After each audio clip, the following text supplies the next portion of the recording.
नमस्कार दर्शक बंधु, आज आपण को आम ओडिया यूट्यूब चैनल घर वैद्य को स्वागत। आसंतु आम आज जानिबा एमिति किछि घरोई उपचार को प्रयोग करी संपूर्ण भाव में जादू और कुंडिया रोग आरोग्य लाभ कर परिबा।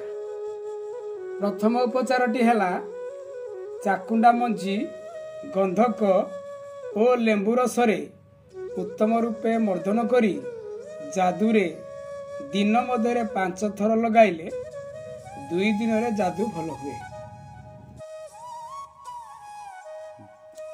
ये तो गला प्रथम उपचार।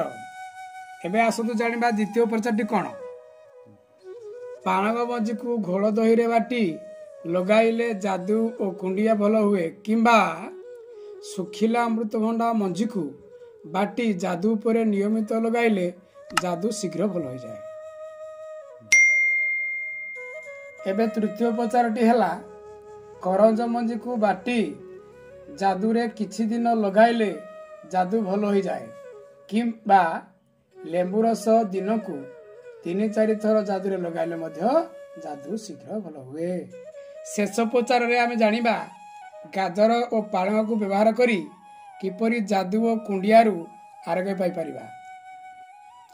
प्रथमे 300 मिली गाजर रस रे 200 मिली पालंग रस मिसाई नियमित दिन को थरे पीले जादू रक्षा मिले।